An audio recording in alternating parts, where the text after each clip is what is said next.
Kia ora koutou. Hello everybody and welcome to Frogs on Friday. Got a great show lined up for today. For Mahi Media, we're talking about standing out in a crowded, well, it is a bit of an unemployment market, but standing out in a crowded employment market. We'll go through some of the hot jobs that are available across New Zealand, Australia and the UK. And are you beginning to feel stagnant in your career journey? We're joined today by temporary and contract team leader Kirsty Henegan to discuss how to overcome career stagnation and the importance of utilising strategies to drive your career forward. And as always, we'll finish off with our social media poll results.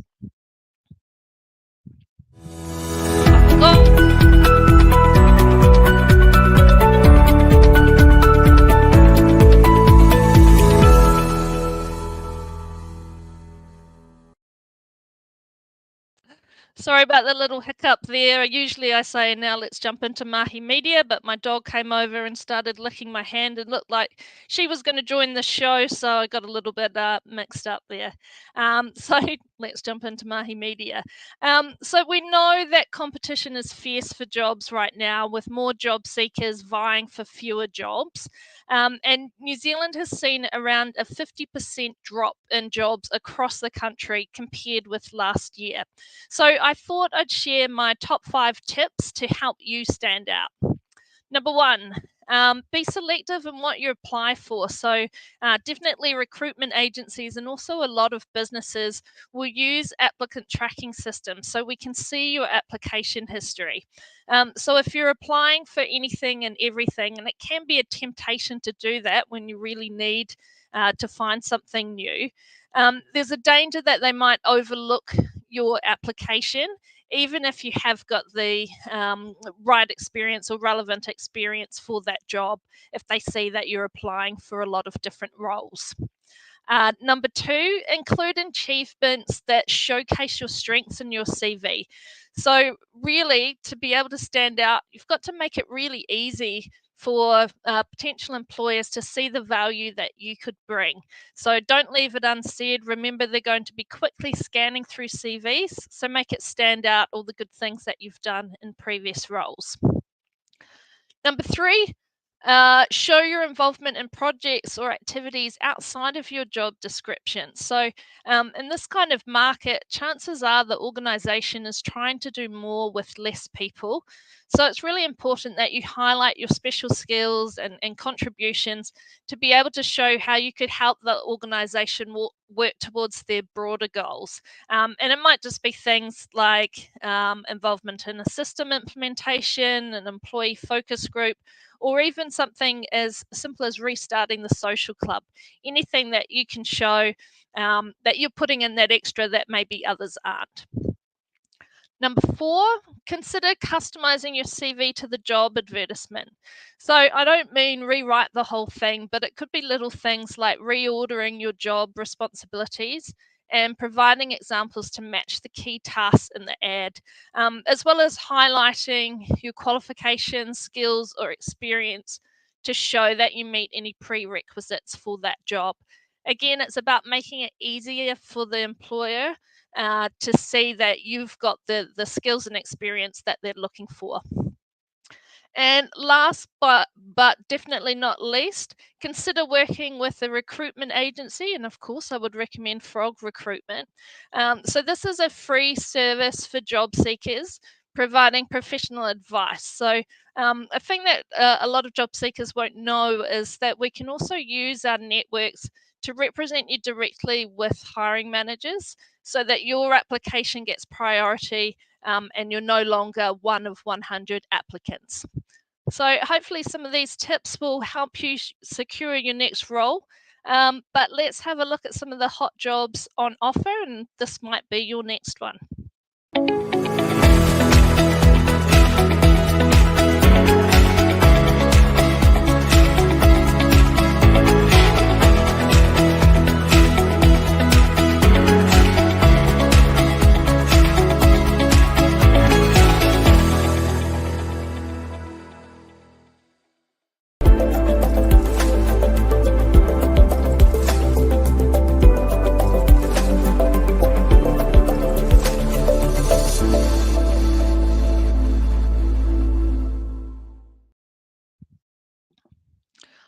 Okay, so first up, our temple contract role is a business change manager. This one's based in Wellington. So for this, they're looking to integrate new teams and change behaviours and help develop an organisation design and business change plan. The key thing for this role is that you would need top secret special security clearance. So obviously not going to be for everyone, but if you do know someone or if you have that clearance yourself, be sure to get in touch with Caroline to discuss this opportunity and other opportunities with this client. Okay, and then our account manager role, I'm pretty sure, yes, this one's for Kirsty, so I'm going to pass over to Kirsty to tell us a little bit more about this role.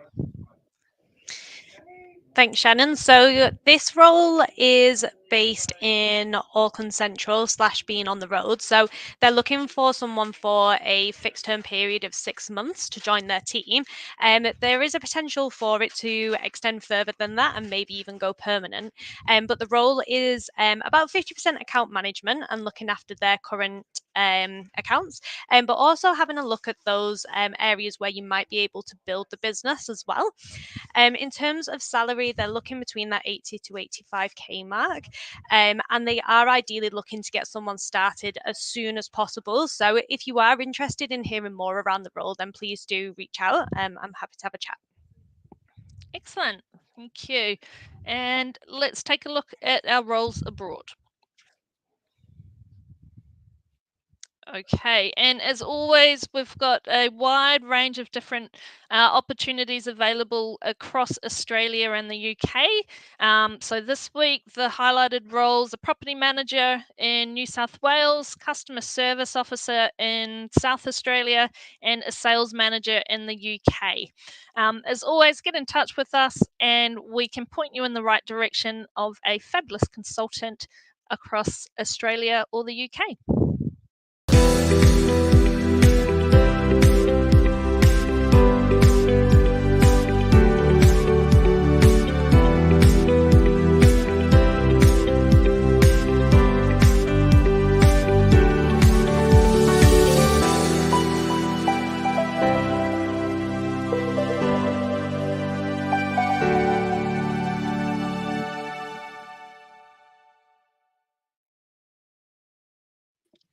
Okay, thanks for joining us today, Kirsty. So usually we're talking, or we have quite a bit of a focus on job seekers and, as we're talking about earlier, and trying to find a role. But what about those who are already in a position and maybe might be feeling that they're stuck in a rut, or perhaps feeling unmotivated about their current job?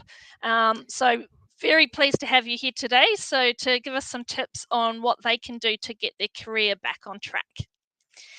Definitely. So yeah, I know obviously you mentioned that the market's a little bit tight at the moment. So it's not a case of being able to look at other opportunities as such, because they are a bit harder to come by. And also I know that we are doing a little bit more with less people. So I think people are feeling more with less people, but also people having to do more to get the same results as what they were having to get previously. So the motivation there is lacking. So I think in terms of what you can do, definitely identify the cause. What is it for you? Look at the root problem.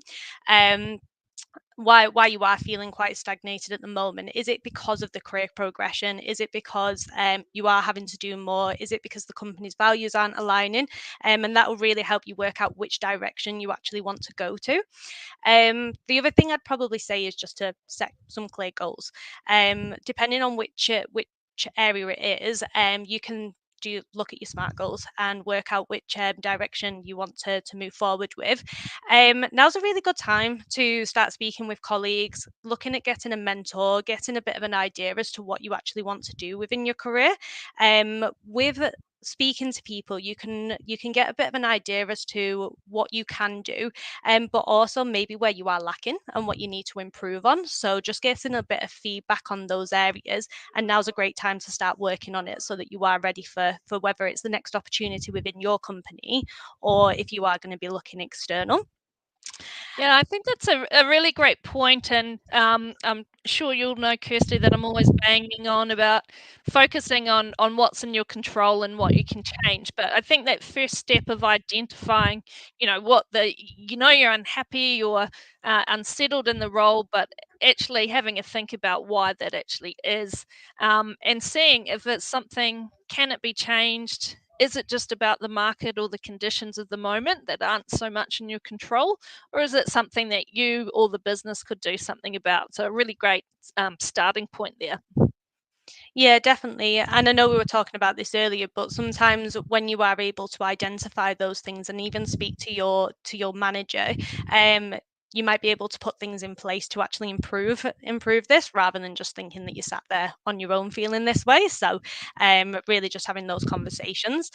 The other things that we were looking at was just exploring other opportunities. So I know you mentioned this at the start, but are there other projects that you can get involved in? Is it, like you said, a social club, or is it like a group forum that you can get involved in for the company, or different projects? Just something so that you can actually expand your skill set. It might not be moving up the ladder, but definitely moving sideways and developing your skills. It'll really help boost your motivation. And on top of that, looking at maybe even volunteer programs. So it might be with your business, but it might also be external, or just learning a new skill in general. It just really helps. It might help with your current role, or it might just be something external, but just something to keep you kind of learning and moving just while we are in a little bit of a more difficult market. Yeah, absolutely. Some fantastic tips there. One to add as well, it goes a little bit with what we were saying before about, identifying the issues and working with the organisation to do something about it. So often, you can't fix a problem if you don't know what it is. So make sure, if you're thinking, look, I've been putting in the hard yards, but I feel like that that focus on my development or continuing to move forward isn't really there. Make sure you're having those discussions with your manager and team, so that you can put together a plan and probably incorporate a lot of those things that you were saying as well, to be able to keep moving forward, and even just add a little variety to your days and weeks as well. Yeah, definitely. No, I think it helps. I know we're all feeling it a little bit at the moment with the market being a little bit more challenging. So just giving yourself a little bit of a project so that it's not so focused on the day to day. Excellent. Well, thank you, Kirsty. I'm sure there's some great advice for people to take away there. Let's have a look at our social media polls.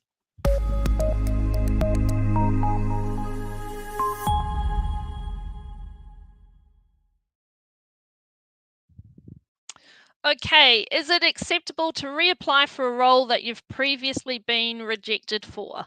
Yeah, a bit of an interesting one here. So I guess the winner in this is sitting on the fence and saying it depends on the feedback. So that's fair enough. But I do think that it was interesting to see that the number who said yes, persistence is key, try again, was 31%, so quite high there. So again, I'd balance that with my earlier advice in not applying for everything. And there may be a reason that you weren't successful the first time, but it might be that if you follow up and actually take on board that feedback, and there is something in your control to change, then why not have another crack at it? Okay, let's see what we're asking this week. When would you consider it too late to change your career? I was actually just talking to someone about this the other way. Oh, no, I'm not going anywhere. Don't worry about it. But I did feel that, age or your length of time in a career does play an impact here. So it'd be interesting to see what the results here, and if you're never too old to make a change. That is it for today's show. Thanks for joining us again, and we'll be back same time next week. See you then.